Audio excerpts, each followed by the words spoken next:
بسم اللہ الرحمن الرحیم۔ السلام علیکم۔ کسی گاؤں میں ایک سیدھا سادہ بھولا بھالا سا آدمی رہتا تھا۔ اس کے ذہن میں یہ بات سما گئی کہ مجھے اللہ سے دوستی کرنی ہے، اللہ تک پہنچنا ہے، اللہ کی معرفت حاصل کرنی ہے۔ اس کو جو کوئی بھی جو کچھ بتا دیتا، وہ شخص وہی کچھ کرنے بیٹھ جاتا تھا، مگر اس کو اللہ نہیں مل پایا۔ وہ بیچارہ بہت پریشان رہنے لگا۔ آخر اس کو کسی نے سمجھایا کہ بھائی، جو مقصد تم حاصل کرنا چاہتے ہو وہ ایسے تو نہیں ملے گا۔ اس مقصد کے لیے تو تمہیں کوئی استاد، رہنما یا مرشد ڈھونڈنا پڑے گا، وہ تمہیں سبق دے گا، پھر تمہارا مقصد پورا ہوگا۔ وہ مرشد کی تلاش میں مارا مارا پھرتا رہا، مگر کہیں بھی بات نہ بن سکی۔ آخر تنگ آ کر ایک رات سونے سے پہلے اس نے فیصلہ کیا کہ صبح سویرے گاؤں کے باہر جا کر بیٹھ جاؤں گا، اور اللہ چاہے گا تو جو پہلا شخص مجھ سے اللہ ملوا دے گا، بس وہی میرا مرشد ہوگا۔ اس نے اللہ سے دعا کی اور سو گیا۔ صبح منہ اندھیرے وہ گاؤں کے باہر جا کر بیٹھ گیا۔ اتفاق سے وہاں سے جو پہلا شخص گزرا وہ ایک چور تھا، جو رات کو کہیں سے چوری کر کے واپس آ رہا تھا۔ اس بھولے آدمی نے تو اس چور کو پکڑ لیا اور مل گیا مرشد، مل گیا مرشد کے نعرے لگانے شروع کر دیے۔ چور بیچارہ بہت گھبرایا کہ کہیں پکڑا نہ جاؤں، کوئی پہچان نہ لے، اس مصیبت سے کیسے جان چھڑاؤں۔ بہت سمجھایا کہ بھائی، میں کوئی مرشد نہیں، میری جان چھوڑو، مگر وہ شخص کہے کہ نہیں، آپ ہی میرے مرشد ہیں۔ میں نے تو رات کو اللہ سے دعا کی تھی کہ پہلا شخص میرا مرشد بھجوا دیجئے گا، ہو ہی نہیں سکتا کہ آپ مرشد نہ ہوں۔ چور نے بہت منت سماجت کی کہ مجھے جانے دو بھائی، میرا پیری مریدی سے کوئی تعلق نہیں، لیکن وہ شخص بضد رہا کہ آپ تو بہت کامل مرشد ہیں، تبھی تو اپنے آپ کو چھپا رہے ہیں، کامل مرشد تو ہوتے ہی آپ کے جیسے ہیں۔ آخر چور نے جان چھڑانے کے لیے یہ ترکیب سوچی کہ بھائی ٹھیک ہے، میں نے تمہیں مرید تسلیم کر لیا، اب تم جاؤ اور سامنے جو درخت ہے اس کے نیچے جا کر اللہ کے حضور سجدے میں گر جاؤ، اور جب تک میں خود نہ آؤں تم نے سجدے سے اٹھنا نہیں۔ اس بھولے شخص نے کہا، واہ، آج ہی مرشد ملا اور آج ہی سبق بھی مل گیا۔ وہ تو خوشی خوشی فوراً جا کر سجدہ ریز ہو گیا۔ چور اپنی جان چھڑا کر وہاں سے چلتا بنا۔ دن نکلا، گاؤں والے لوگ وہاں سے گزرے، اس شخص پر ہنسے، مگر وہ بددستور سجدے میں پڑا رہا۔ دوپہر ہو گئی، بچے آئے کہ اماں بلا رہی ہیں، کر کھانا کھا لو۔ اس نے کہا، نہیں بھائی، مجھے تو مرشد کا حکم ہے، میں تو سجدے سے اٹھوں گا ہی نہیں۔ شام کو بیوی خود آئی کہ رات ہونے والی ہے، سارے دن کے بھوکے پیاسے ہو، گھر چلو، مگر وہ شخص ٹس سے مس نہ ہوا۔ جھگڑا کیا، منت سماجت کر لی کہ کچھ کھا لو، مگر اس کی سجدے میں پڑے پڑے ہی گردان تھی کہ مرشد کا حکم ہے، میں تو اٹھوں گا ہی نہیں جب تک وہ خود نہ آئیں۔ بیوی نے سوچا رات کو جب دماغ درست ہو جائے گا خود ہی گھر آ جائے گا، یہ سوچ کر گھر چلی گئی۔ رات گزری، صبح ہو گئی، مگر وہ شخص تھا کہ سجدے سے اٹھنا تو درکنار، اپنی جگہ سے ہلا بھی نہیں۔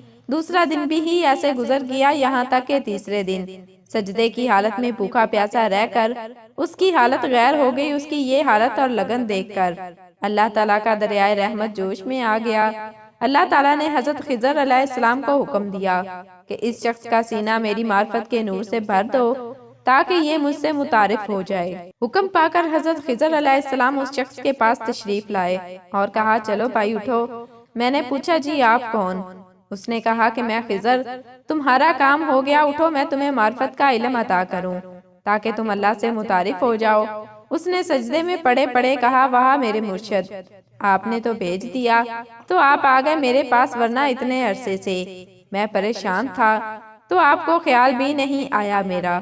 مرشد ہو تو ایسا، جی آپ جائیں، مجھے آپ سے کچھ نہیں لینا، مجھے تو میرے مرشد ہی دیں گے تو صرف ان سے ہی لوں گا۔ بہت سمجھایا کہ بھائی وہ چور ہے، وہ بھلا مرید کہے کہ اگر وہ چور ہے اور مجھے سبق دے، ابھی صرف 3 دن ہوئے تو آپ کیسے آ گئے؟ نہیں جی، وہ تو بہت کامل ہیں، تبھی تو آپ آگے، میں ایسے کامل کو چھوڑ کر آپ کے کہنے پر کیوں چلوں؟ جائیں آپ اپنا کام کریں۔ آخر حضرت خضر علیہ السلام نے اللہ تعالیٰ سے عرض کیا کہ اے اللہ رب کریم، تیرا یہ بندہ تو مانتا ہی نہیں، حکم دیجئے آپ کیا کروں؟ اللہ تعالیٰ نے حکم دیا کہ جیسے میرا یہ بندہ کہتا ہے کرو، جاؤ پہلے اس چور کو علم عطا کرو اور پھر اس کو عطا کرے گا۔ آخر حضرت خضر علیہ السلام اس چور کے پاس پہنچے اور اس کو غسل کروا کر توبہ کروا کر علم معرفت منتقل کیا۔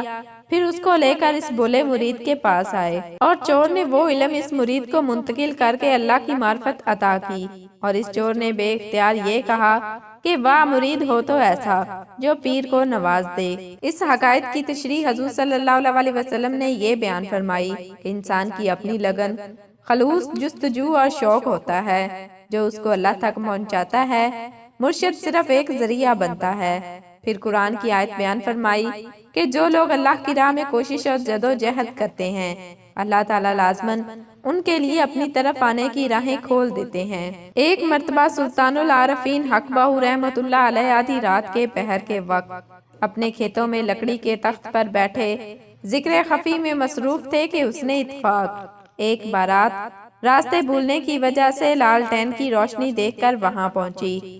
آپ ہو کے ذکر میں مصروف تھے۔ ان لوگوں نے آپ کو اپنی طرف متوجہ کرنا چاہا لیکن سخی سلطان ذکر میں محو رہے۔